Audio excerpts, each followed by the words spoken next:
Virtual Mobitel Google I/O Extended Sri Lanka 2019, and we just completed the fourth session. Have you voted?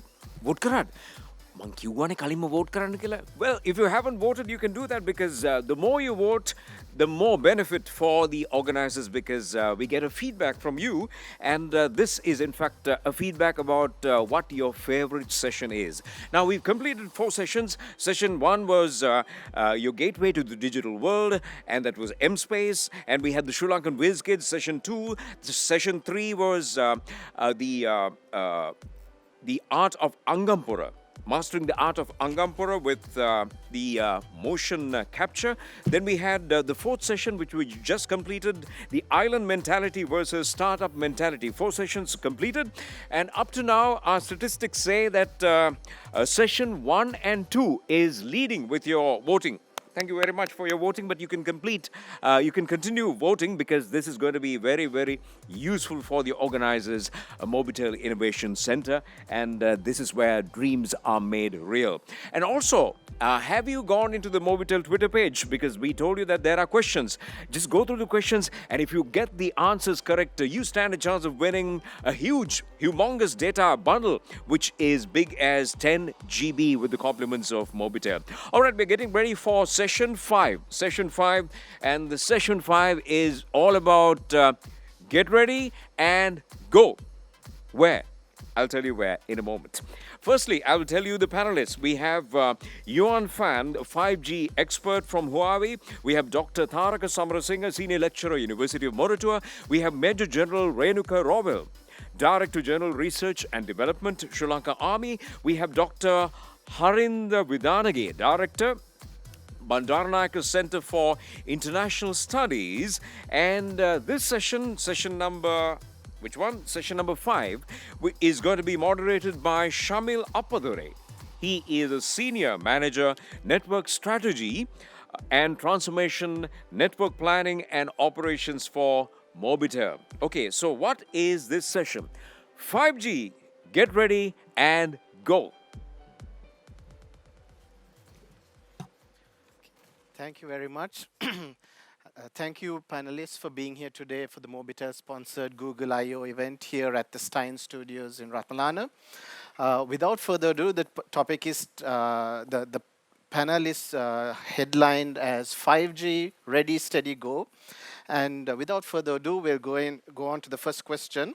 The first question is for Frank Yuan from Huawei. Thank you very much, Frank. So we've heard the buzz about 5G. Everyone's talking about 5G. Even in Sri Lanka, we have trialed and demonstrated 5G. And Huawei has been the #1 supplier for 5G kit in Sri Lanka. Could you explain, probably in layman terms, what 5G is and why everyone is so excited about it? Okay, thanks for the question. Good evening. So actually, ITU defines 5G in typical 3 scenarios. eMBB, enhanced mobile broadband, the MMTC, mass machine type communications, and URLLC, that means ultra reliever and low latency communications. So firstly, 5G will bring the MBB to a new horizon compared with 4G. Now 5G that with enhanced MBB, it can boost the whole capacity 100 times for 4G, and the cost per GB will be 10 times decrease. And for subscribers, you can use the experience up to 1 GB up to 10 Gbps. So compared with the 4G, also 10 times of the speed. So now, yesterday I came to Sri Lanka, I pay 1,300 ruby to Mobitel and get 11 GB. Next time, I hope I come here, I can enjoy Mobitel not only 4G, but 5G network. You give me 100 GB data package, but you don't charge me too much. So, okay, with this 5G, I can enjoy like the VR, AR, cloud gaming. So this is a typical scenario, eMBB. And also 5G, they can define the FWA scenario, or Huawei we call it WTTX. With this, they can access to the home householders and with fiber-like experience And also people can enjoy like a remote education and e-government. So this is scenario.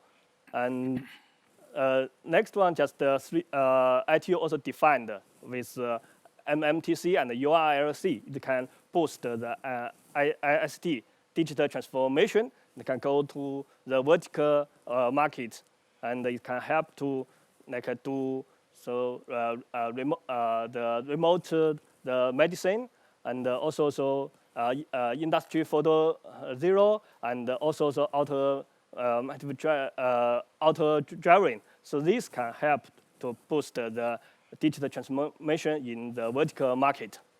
Okay, thank you. So just to quickly summarize, what you're saying is 5G is not just about one killer application, but there are many from autonomous driving, e-governments, education. All these sectors are going to be radically transformed digitally with the introduction of 5G. Okay, thank you. Moving on to Dr. Taraka Samarasinghe. Thank you for being here. So we heard a lot about what 5G is and why it's so much superior. Perhaps in Sri Lanka now, 4G has become quite prevalent across the country. People know what 4G is about. Could you perhaps compare and contrast why 5G is so much superior to 4G and why some of the things that were described like autonomous cars cannot be done on 4G and you absolutely mandatorily need 5G for this? Thanks, Shamil. So Fang already talked about the superior data rates. And on top of that, as an enhancement, a critical enhancement, we have 5G supports low latency. That is, with 4G networks, we had about, the latency was somewhere on the average, it was around 50 milliseconds, whereas 5G targets for 1 millisecond, which is very small. And on top of this, we are looking at the 5 nines in terms of availability, 99.999% availability, 100% coverage, and also reduction in terms of energy consumption, a 90% reduction, and that will come in very handy for massive IoT sort of networks which rely on battery-powered equipment. So looking at the higher data rates, obviously we need to, so 5G looks at improving the modulation schemes. And on top of that, to obtain these higher data rates, you need bandwidth. So up to now, up to 4G, what we have looked at is the sub-6 band, that is the frequency band below 6 gigahertz. But the problem with the sub-6 band is that it is very crowded. So the network, the telcos are forced to aggregate carriers, and even with carrier aggregation, it's hard to find a lot of bandwidth to cater such high rates. So what 5G proposes is to look at frequencies beyond 6 gigahertz and between 6 gigahertz and 300 gigahertz. So we are going up frequency is going up, the wavelength is coming down, so we are looking at millimeter waves. And the attenuation is increasing as well. So with millimeter waves, the millimeter waves will not travel far. So as a solution, we are looking at small cells. So there will be lots of small cell base stations around. And another enhancement or an enabler is massive MIMO. So from 3G to 4G, we came up with MIMO. And from 4G to 5G, we are looking at massive MIMO. So massive MIMO is about 100 transmitting and close to 100 transmitting antennas at the base station, and you can have parallel streams between the base station and your individual users. So multiple parallel streams will cause interference, and that's when beamforming comes into play. And with beamforming, you can focus your energy towards each individual user and eliminate interference. So beamforming will play a very key role as well. So on top of this, device-to-device communication, full duplex communication will play a key role. And those are the key enablers of such high specifications. Now, on top of that, so although these specifications are very high, another key feature with 5G is network slicing, right?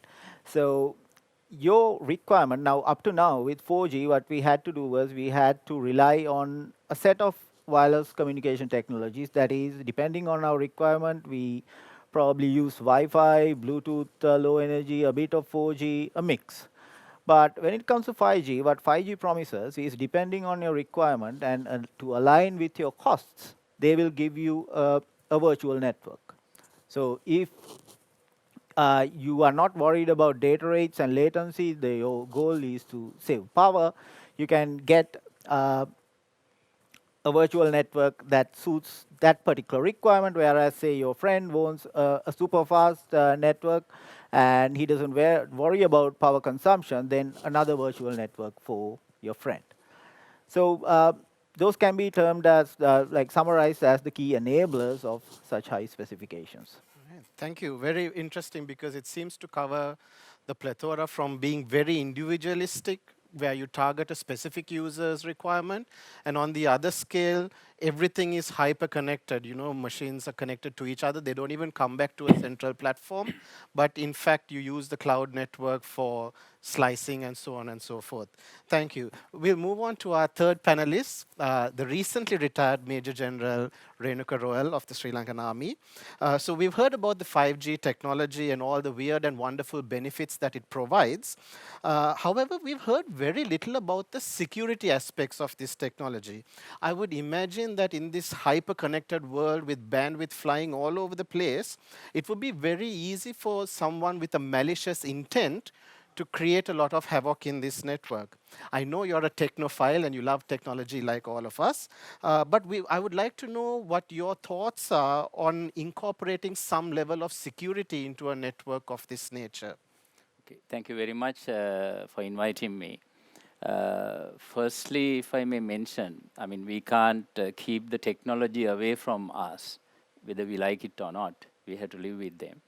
So, firstly, if I'm giving a different perspective, so if we may analyze, okay, now what is the available technology as at today in the country, and as a percentage, how much of people are familiar with that, how much of them are fully using whatever the features or the maximum or optimum usage of that.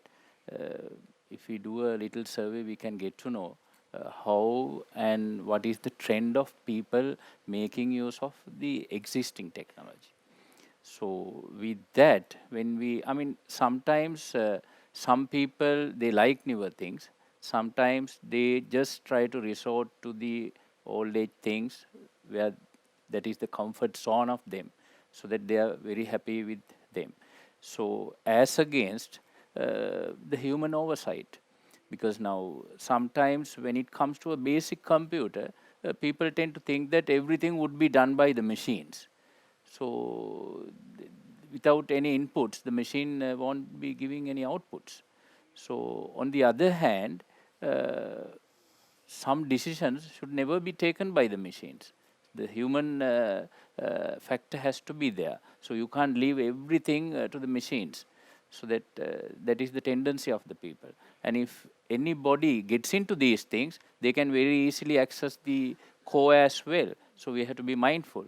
So the normal security methodology that we had adopted in other cases may not be the same with this technology as well. And when it comes to the personal securities, people are using passwords and whatever the things. I mean, they are still clueless and careless about these things. So I think we may need to go into the biometrics to control these systems if we are to implement these things in a country like ours or in any organization for that matter. Okay. Thank you. Very interesting thoughts, because ultimately the weakest link in all technology tends to be humans, but we still need humans to control and manage the system. We are not going to be a slave to the machines, despite how wonderful the technology is. Thank you. So we move on to our fourth speaker, Dr. Harinda Vidanage. So we've heard about the technology and a little bit about the security aspects. I know you work a lot in policy, both internationally. I mean, your expertise is in cyber politics and geopolitics and international security. So I would like to know more from a policy level when a country like Sri Lanka adopts 5G, and it's been hot news around the world. What are your thoughts on incorporating a certain level of security to ensure that while we enjoy the benefits of the technology, we are not careless with this?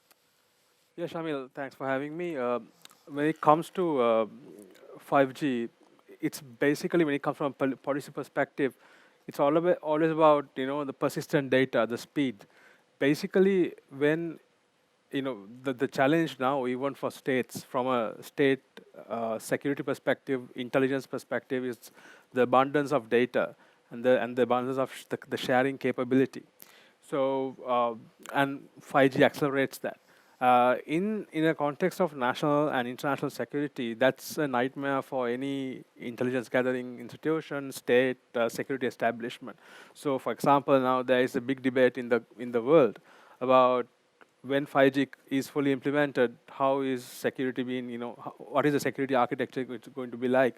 What kind of security alliances are we going to forge? Now there is this whole idea of, rekindling the Five Eyes alliance, which has been there for a while, but how the Western Hemisphere feels challenged by the rising Asia, especially with China, and we have Frank here from Huawei. So the last few years, the whole discussion in geopolitics and international security has been, the 5G wars, the 5G security aspect. So because there is a enthusiasm as well as a fear, because all what we discussed here about automation, self-driving vehicles, the increasing automation. So what you see is that 5G is not just one sectoral, it's multi-sectoral, it seeps into every aspect of life. So basically the argument in the security community is, and the fear as well, is that whoever controls 5G in the future controls the world. Basically that is the crux of the geopolitics as well. That is the crux of this whole fear from the West coming towards China, and because that's from a global perspective. But if you bring it back to a country like Sri Lanka, already we are struggling with issues of how do we manage information, how intelligence is analyzed, because what all the Gs had done is that it has weakened the state's capability to control information and access it. More the G goes up, the more the vulnerability of the state goes up as well. So it's a kind of that battle and that competition that will shape the security and the policy community as well as the political establishment in the future, because that's a big mismatch and that's a big challenge for any state. Starting from the US, it can be the bigger states as well as small powers such as Sri Lanka. We will all face that particular challenge. Okay, thank you. Very, very interesting, thought-provoking thoughts put out there. But what I would say is Sri Lanka has definitely been punching above its weight. I mean, in the past, technology would take 10, 15 years to come to us, but we've already tried 5G in Sri Lanka. So perhaps now is the time where we need to act a bit more responsible for ourselves rather than looking to the West to give directives. We are all finding our feet here, so perhaps that will be a way forward. Thank you. Coming back to Frank, so we've had a little bit of discussion about the 5G, and you've heard some of the concerns, but we know 5G is here and there's no point hanging around. We have to dip our toes in the water and see what it does. What I want to know is, from a Huawei perspective or in Sri Lanka, how soon will 5G become prevalent everywhere like we know 4G? Are we being over ambitious? Are we a little too soon? Are we a bit ahead of the curve? Or ultimately, if you don't adopt 5G now, will you be left behind? It's a very delicate balance here, and perhaps we look to your advice of how Sri Lanka should approach this. Okay, so 5G is really on. It's ready now? Good. Yes, so now you see 5G compared with 4G and 3G. This is the first time that the system, network, and the ecosystem device are ready for commercial launch at the same time. Okay. So during Barcelona, all the mainstream device vendors already announced that the 5G smartphone, including Huawei Mate X. Actually, also we use our Mate X to demonstrate the 5G with in Mobile, your 5G network. And we see this device this year, the flagship device still priced a little higher, more than $1,000. But next year, the mid-end and high-end, the 5G smartphone will come to the market. It's about just $500. And in 2021, we can see the entry-level 5G device. That's $150 or $200, the entry-level 5G device. So will come to the market. So it will boost the subscriber growth. So imagine in 3G, just to get the 500 million subscriber, it took 10 years. For 4G, to reach these 500 million subscribers, just 5 years from 2009 to 2014.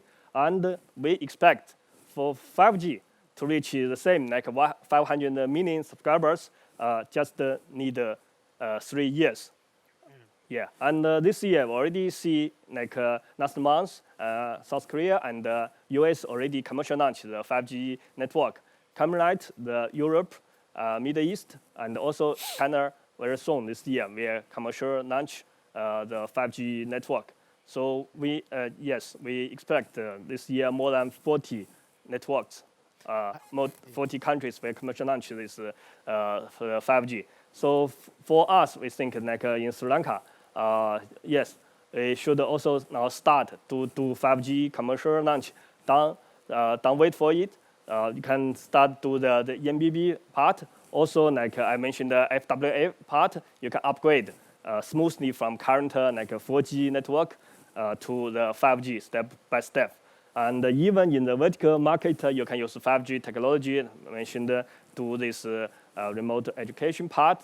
You can use start just with the IoT, with the machine type communication. Start with 4G, create the ecosystem, and when 5G ready comes, it can just smooth migrate from 4G to 5G. So I'm sure Sri Lanka will not 5G behind of other countries. Thank you. So it's a very good point you make. Actually, sometimes people like to play this wait and see approach, you know. But you made an interesting point that 3G took 10 years to reach 500 million, and it's not a linear curve anymore. But it's an exponential. People adopt new technologies a lot faster now, and so I guess what you're saying is the message for Sri Lanka is if you hang around and wait, you will probably miss the bus. So you need to get onto it now and start. Of course, there'll be learnings as you go along, but that will be the way. Okay, thank you very much. Dr. Taraka, something that two of the panelists have mentioned so far, including yourself, is with 5G, while there is no killer application, we know 4G, the killer application was speed, right? Everyone wanted faster data speeds. With 5G, yes, you get 10 times faster speeds, but I get the feeling that a more important or often overlooked aspect is latency. Could you perhaps tell us a little bit about what latency means to the general public and why 5G will play a key role in bringing down latencies? Okay, so latency generally captures the time between the transmission and the reception. For an example, say you are playing a virtual reality-based game and you're lifting your hand and you expect the system to capture it very fast. If not, you will not get the real-time feeling of it playing the game, so I mean, it's useless. So not all 5G applications require this low latency. For an example, say that you have this wireless-based office that operates in the cloud. Now, for such an application, you need data rates. But if you look at, say, vehicle-to-vehicle communication, you brought this up in the last question as well. I'm sorry I didn't have time there. But if you look at vehicle-to-vehicle communication, the priority is latency. In the sense, when you push the brake, that has to be notified to the next car immediately. If not, there will be a crash. And there will be applications which require both. For an example, say, again, a virtual reality-based game, or since the security is the talk of the town these days, say, think about diffusing a bomb from a remote location. So you need high-definition video as well as very low latency. So when going back to the specifications, we are looking at latency levels in the range of 1 millisecond, which is very small. I mean, to give you an idea about how small this is, for you to see a picture and for your brain to process it, it takes about 10 milliseconds. So 1 millisecond is very small. So improvements or enhancements have to be done in every layer of your communication protocol stack for us to come here, because with 4G we have roughly around 50 milliseconds. So it's a huge improvement from 50 to 1. So people have looked at many ways of bringing this down. I can give you a few examples. One is, say, I can tell you why clearly we can't go for 1 millisecond with 4G, because in 4G, even the transmission slot is 1 millisecond. So this is disregarding the processing delays, the delays in the transmission network itself. So you cannot reach it. So as a solution, 5G has come up with 6 different sizes of transmission slots, which are variable and can be smaller as well. So that's one example. Another example is the semi-persistent scheduling scheme used in 4G, further enhanced in 5G for multiple devices. Another example, particularly with vehicle-to-vehicle, to further reduce the latency, we can go device to device. Now, looking at vehicle-to-vehicle, 3GPP is coming up with cellular V2X, cellular vehicle-to-everything communication, and they are competing with IEEE for vehicle-to-vehicle communication on this. Now, with 4G, what they had was Mode 2 and Mode 3. Now, with 5G, they have Mode 1 and Mode 2 with 4G, and with 5G, they have introduced now the latest is Mode 4. Now, the speciality about Mode 4 and the difference from Mode 1 and 2 is that in Mode 4, the vehicles can communicate directly with each other without the interference of the base station. So those are techniques, like I'm giving you examples for techniques that 5G uses to reduce this latency. So If I can just simplify, what you're saying is, without having the information come back to a central core, you're doing your processing on the edge so that you don't have to go through the transmission delays and things like that. Okay, please carry on. So Yes. yeah, the concept of edge computing. Because previously what we wanted to do was we wanted to save up on costs. So we wanted to bring all the processing to the center. Now, now due to that, we are having higher latencies. Now with 5G, we are kind of going back. We are passing on the intelligence back to the user and to the edge to further reduce the latencies. Okay, thank you. Very interesting. Major General Roel, you know, we've spoken about latency as being one of the main features of the 5G network. When we talk about security, we generally tend to talk about safeguarding personal information, you know, what I put on social media, or you know, my database protection. But with 5G, as it covers a wide range from machine to machine to enhanced mobile broadband, you can imagine that everything is going to be connected to this network, from national grids to automated cars, perhaps remote surgeries. So I think the opportunity for security breaches are not just hacking into a database, but you could even perhaps hack latency, as Dr. Taraka just mentioned just now. So what am I missing here? What would be the way to go forward in 5G, where you're embracing security but not actually killing all the good benefits that this comes forward? Do you have any thoughts on that? Before coming into that, now even he covered, now when the G is on the increase, the problems faced by the law enforcement agencies are also on the increase. So if I may say, now we have enough problems even with 4G with regard to cyber security. People are not ready, people are not aware. I mean, being in the army, we have conducted so many awareness programs for the people because sometimes some are not educated enough to absorb that amount of knowledge. So the policies and the complying to those whatever the policies, the laws which are in effect in a country, whether we could take anybody into custody or questioning with the existing laws. I mean, we were in the process of adjusting to this new cyber domain things. So with that, when another wave of technology comes in, so as a nation, we have to be ready in certain aspects. So my doubt is whether we are ready as a nation. I mean, I never say that these things should not come in. They should come in, but maybe at identified places. So he spoke of latency, and even the hackers could make use of that little time to hack. And apart from that, say cross-layer security, end-to-end security we have to ensure, then cross-domain security. And I mean, even at the designing stage, this secure by design approach has to be there, so that we would avoid multiple hops, so that we don't leave any room for these hackers to hack and get into our systems. So that amount of planning has to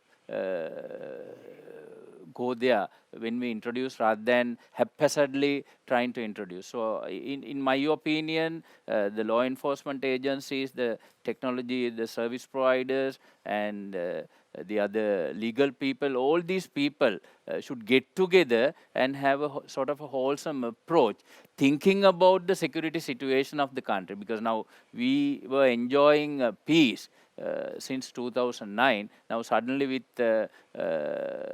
number of bombings taking place, now the country is almost in a sort of a standstill situation. So sometimes in the military we say, I mean, immediately when you have some war and when you reach peace, it is not permanent peace. It is vulnerable peace. Anytime it could go for a 6. So that is what exactly happened. So that is what my concern is. I mean, we may talk of things as an organization, as a country, whether we are ready to have a very wholesome approach towards this. So this is where I used to say, like in the military, before we launch our troops in any offensive operation or any operation, we develop certain courses of action and we do a war gaming. So here also, I think some sort of a war gaming has to be done with regard to security, with regard to so many other limitations or the challenges that we are going to face. Then we could definitely note down, okay, what are the capabilities that we have, what are the loopholes that we are going to have, so what solutions could be introduced, whether we have to develop those solutions or whether we have to get those solutions from outside. These things has to be noted down rather than trying to do things alone. This is what my opinion is. Oh, very wise words indeed. I think the cautionary note you put is the message is very well taken. We tend to be over enthusiastic in the technology, and then we deal with problems only when they crop up with very little future planning. I think, yeah, that message is very important. I also like the point you made on security by design. I think that's a very, very, very well put phrase, because we just tend to think of faster speeds, lower latency, connected cars, etc. Security by design, so that there isn't actually an opportunity to break into that. Thank you, Major General Royal. Finally, Dr. Harinder, so when you talk about security by design, I think that's what would probably interest you the most, as this is where policies are put in place, where you can have a big say. I think Major General Royal mentioned that you need a think tank actually when you're approaching even the rollout of new technologies, from legal to defense to the general consumers, all these people. Should we be taking this more seriously? And perhaps we lack a little bit of education in that particular sector. I know getting into security is not considered sexy enough. Everybody likes to be working on the cutting edge of technology. Is this a new discipline that perhaps Sri Lanka needs to develop when we start adopting 5G? Yes, Shamil, I think what we are in Sri Lanka, what we are not seeing is, when it comes to cybersecurity or information security, I mean, cybersecurity in general, is the fact that, it's a multidisciplinary approach. So if you look at global cybersecurity architectures, people behind the formulation of such architectures, it's also a globally a work in progress. Nobody has perfected, there is no perfect cybersecurity solution or a policy. But you can see a mishmash of think tankers, technologists, scientists, policymakers, legal experts all coming together to provide the framework. Because if you look at globally, there was no such cyber strategy till very recently. It was the Americans first launched in 2011 what we call the operating strategy in cyberspace, which was under President Obama. So they have only revised it thrice. There is 2011, 2015, and recently in 2018, President Trump introduced his kind of. So if you go through that, and even now with countries like China has its defense white papers, and most of China's 2015 military defense white paper has a pretty much dedicated to a lot of cyber and artificial intelligence, areas of that as parts of security policy. So as the question you asked, there is no one community which can come up with a cyber security solution. I mean, the technological experts, the tech community, the scientists, the policymakers, social political analysts, they all have to come into a certain consensus of how things work. If not, we miss a lot of things. See, technology is socially, mediated, socially produced, and the impact of technology is social as well. So when you talk about cybersecurity, 10 years ago it was all about critical infrastructure, but now it's about the narrative, right? Cybersecurity is about who controls the narrative. I mean, if you look at the last few years, even this year, coming from the 2016 US presidential election, it was not the tech that was the vulnerability. It was the people, but the people were vulnerable because they were given socially engineered narratives which came from social media, tech platforms, even from bots, which made people make choices thinking they were doing the right choice, making the right opinion, but it was for another geopolitical, geostrategic interest. So technology is always socially mediated. There is no abstract technology that exists outside the social political domain. So that is why now politics, technology, strategy, they all come together. In this, that's where these ideas of cyber politics, cyber policy, cyber security is kind of looked at from a cross-disciplinary approach. So there is a lot of potential, and Sri Lanka really needs that kind of knowledge, because we are living in middle of difficult times. We are living in times of global political and technological disruptions, right? Even countries are struggling how to respond to techno disruptions such as Uber or whatever. That is a policy nightmare. But on top of that, we are living in a geopolitical, contested region of the world. So that comes into play. So AI, 5G may be the most convenient, the best technological solutions. They are also our worst security nightmares because of this particular mishmash.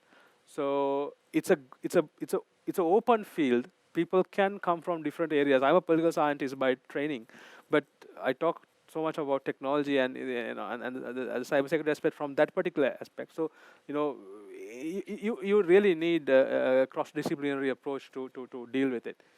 Just as a quick follow-up to that, what could we do better then? I understand we need a cross-disciplinary thing, but where would be the best place to form that? Would it be the telcos? Would it be government? Who would be best placed to lead that initiative? Cybersecurity it is always a multi-stakeholder thing. But someone needs to lead. Yeah, there needs to be a lead agency, or there needs to be a lead initiative, right? So every country has sometimes public-private partnerships and also public-private plus university partnerships, right? Sometimes so that kind of approach, it could be state-led, it could be private sector-led, it could be non-state, like it should be non-governmental institution-led. But in Sri Lanka, what we see is we don't see any such institutions still taking the lead. We have a lot of conversations on cyber in silos, right? I wouldn't feature much in a technological conversation. That's what I'm saying, a forum. Things like that. And technologies would not come into if I have a forum on geopolitics and AI, which I recently did, I think you were part of it, and you didn't see many techies coming in. So we are seeing that we have brilliant minds, we have great assets, but still what we don't have is a multi-stakeholder forum where we can bring these people in. One major problem is because we don't have a national security strategy in this country still, and there is efforts to evolve a national cyber security strategy, but that is part of it. But so it needs that kind of space, forum, for people to come together, which is very important. Which we should do it very quickly, rather it's sooner rather than late. If not, these technological disruptions such as 5G, I mean, they are great, but the policy implications are beyond our reach of imagination even.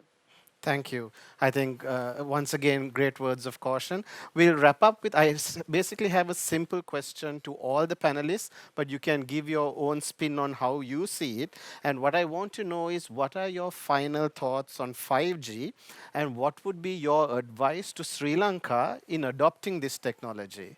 We'll start with you, Frank Yuan. Oh, okay.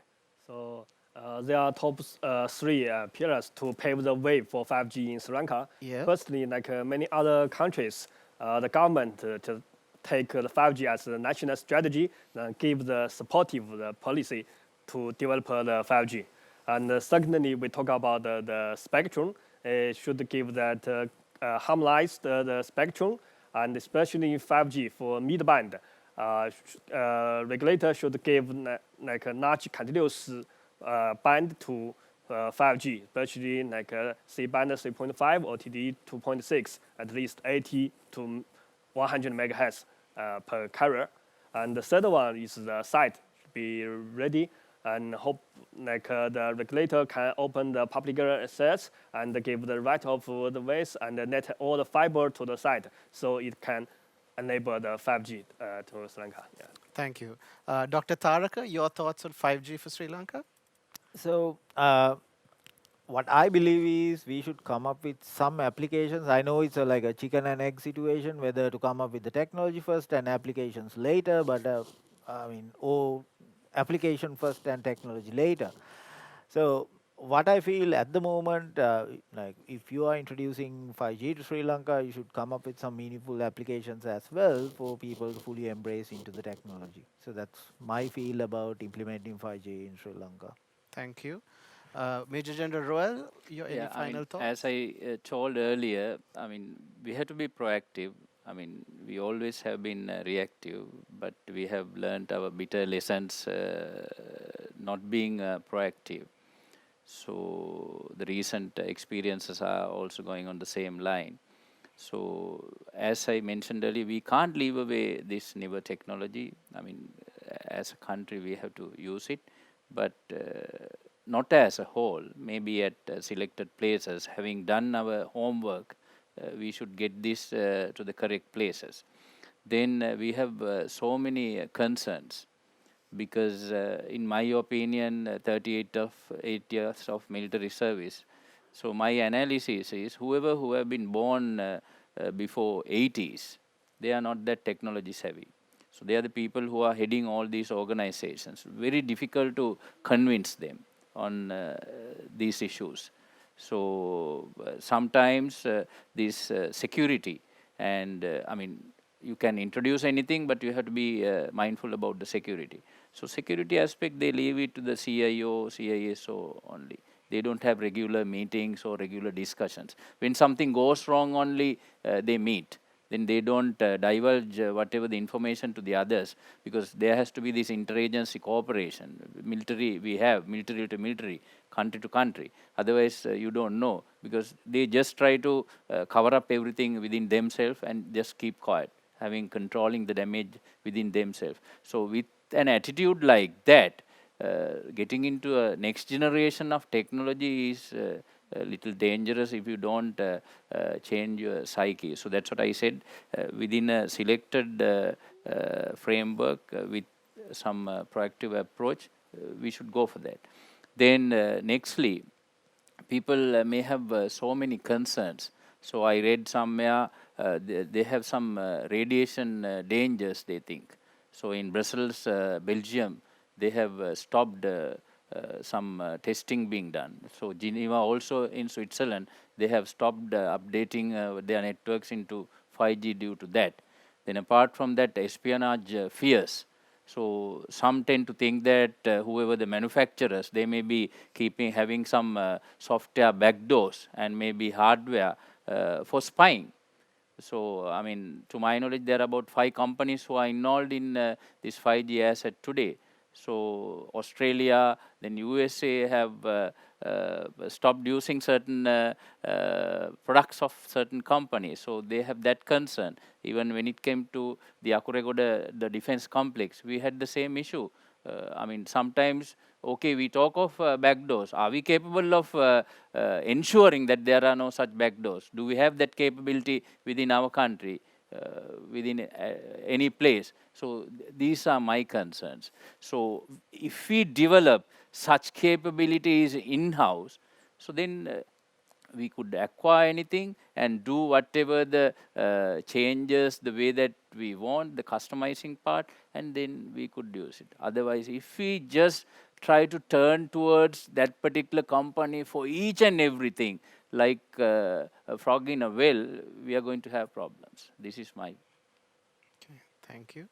Dr. Vidanage, any thoughts on how Sri Lanka should approach 5G?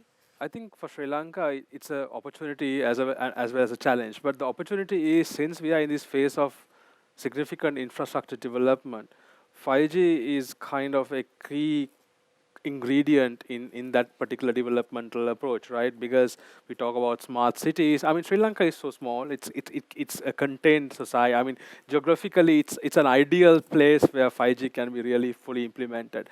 And so that we can take 5G as a developmental approach in the country's progress. Number 2, it should be done, I agree with General Rowell, because there has to be some kind of industry standards set from a locally regulated set of industry standards that could help us. If not, because of the global 5G war, we don't want to be caught in the crosshairs, because there is this big worry, fear that infrastructure projects backed by 5G, architectures is a mass surveillance effort by certain nations. So that particular discourse and that particular competition should not impede our own developmental. So we need 5G, we have to implement it, but I think a set of local industry standards as well as a set of a local kind of surveillance monitoring mechanism would be very useful. If we have a total open doors policy to a total external 5G-ification of Sri Lanka, that's a challenge. So if we can mitigate that, which we have to, it's a great way forward. Thank you. Well, there you have it, ladies and gentlemen, from a very, very wide-ranging views from this panel. If I was to quickly summarize, so Frank Yuan was all about the infrastructure and saying, don't delay, go ahead and do it because it's critical. All industries ultimately will depend on 5G, and we're very grateful to the work that Huawei has done with Mobitel together. Dr. Tharaka raised a very interesting point. What comes first? Do you go out with the technology, or do you find an application that actually needs this technology? I think that's something we could also think about. And our 2 security experts were slightly more cautious and saying, well, certainly it was very refreshing to hear no one said don't do 5G. 5G is there, we have to embrace it, but there's a little bit of upskilling on the parts of us locally to ensure that we are abreast and not blindly following what's going out there. So thank you very much for that wide-ranging views and your thoughts. And with that, we will close our topic, which is 5G, ready, steady, go. We are certainly going, but there's a lot of work, and the onus is on all of you out there listening to this. What can you do to contribute to this 5G ecosystem? Thank you. Okay, ladies and gentlemen, how much data can you give for 99 rupees? 350 MB. Right, we have 350 MB over this side. Any 1200 MB. 1200 MB. 1200. 1500 MB. 1500 MB. Yes. 1650 MB. Yes, 1650 MB. Anyone else? Anyone? No. awesome! Mobitel, the network that gives you the most data at the best rate with